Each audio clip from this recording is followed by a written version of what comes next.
एक बार की बात है, रोहन नाम का एक व्यक्ति शहर में मजदूरी का काम किया करता था। उसके घर में उसकी बेटी और उसकी पत्नी के सिवा कोई नहीं था। उसकी बीबी का नाम शीला था और उसकी बेटी का नाम रोमी था। वह दिन भर मजदूरी करके अपना घर चलाता था। इसी तरह चलता रहा और सर्दियों के दिन नजदीक आने वाले थे। तभी रोहन काम खोजने के लिए बाहर निकलता है और उसे काम मिल जाता है। और काम करते करते वह यही सोचता है, मुझे इस 3-4 दिन में ज्यादा पैसे कमाने हैं, जिस पैसे से मैं शीला और रोमी के लिए गर्म कपड़े खरीद सकूंगा। इस बार हमारी बहुत कम आमदनी हुई है और सर्दियां भी आने वाली है और हम इस सर्दी का सामना कैसे करेंगे? शीला, तुम चिंता मत करो, कल से मैं 2-3 काम करूंगा जिससे मैं ज्यादा पैसा कमाऊंगा और ज्यादा पैसा से मैं तुम लोगों के लिए गर्म कपड़े खरीद लाऊंगा।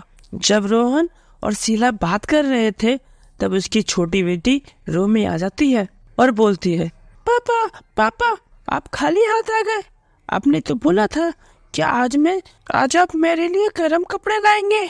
हाँ बेटा, मैं तुम्हारे लिए गर्म कपड़े जरूर लेके आऊंगा। आज तुम खाना खाकर सो जाओ। और वैसे भी खाना खाकर सो जाते हैं। तभी अचानक रात में बारिश शुरू हो जाती है। बिजलियां कड़कने लगती हैं। बिजली की आवाज सुनकर रोहन और शीला दोनों जग जाती है। अरे शीला, बारिश होने के कारण कहीं कल मुझे काम न मिले तो क्या होगा? अरे आप चिंता क्यों करते हैं, आप सो जाइए, जो होगा कल देखेंगे। और दोनों सो जाते हैं। अगले दिन रमेश काम ढूंढने शहर जाता है, लेकिन उसे कोई काम नहीं मिलता और उसने गर्म कपड़े भी नहीं पहने थे। और बिना गर्म कपड़े पहने ही वह पूरे शहर काम ढूंढता रहता है, पर उसे कोई काम नहीं मिलता। और शाम होने के बाद बेचारा रोहन थका हारा घर आता है और खाना खाकर वह सो जाता है। लेकिन अगले दिन वह काफी बीमार हो जाता है। माँ, पापा की तबीयत बहुत खराब हो चुकी है। आप मुझे कुछ पैसे दे दो जिससे मैं पास वाली दुकान से कुछ दवाई ले आऊं। रोमी अपनी माँ से पैसे लेकर पास की दुकान में दवाई लेने जाती है। दुकानदार रोमी की फटे हालत को देखकर उसे दवाई नहीं देता है और उसे वहाँ से भगा देता है। रोमी वही खड़ी होकर रोने लगती है। पास में खड़े रोहित की नजर उससे पड़ती है। अरे ये लड़की इतना क्यों रो रही है? अच्छा, अभी जाकर मैं इससे पूछता हूँ, क्या हुआ, तुम क्यों रो रही हो?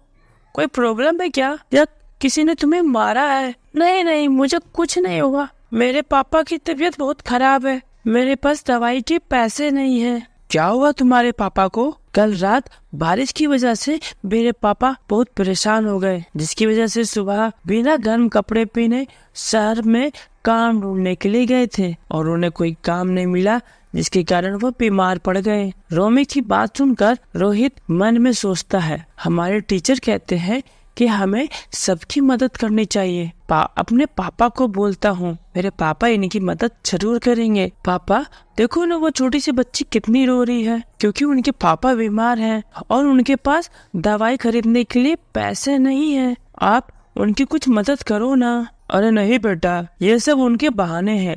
ये गरीब लोग पैसे मांगने के लिए किसी भी हद तक चले जाते हैं। पापा प्लीज आप उनकी मदद कीजिए ना, वो बहुत रो रही है। तुम उस पर ध्यान मत दो और चुपचाप घर चलो, वैसे भी बहुत लेट हो रहा है। घर आकर भी उस लड़की के बारे में ही सोच रहा था। वो लड़की कितना रो रही थी, अब उसका क्या होगा?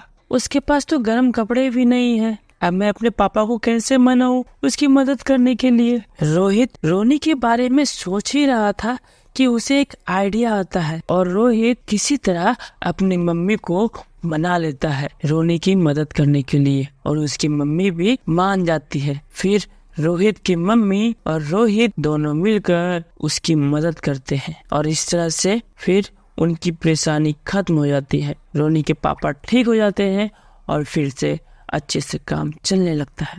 तो दोस्तों, कहानी कैसी लगी कमेंट में जरूर बताएं और इसी तरह की मजेदार कहानियां देखना चाहते हो तो चैनल को सब्सक्राइब जरूर करें।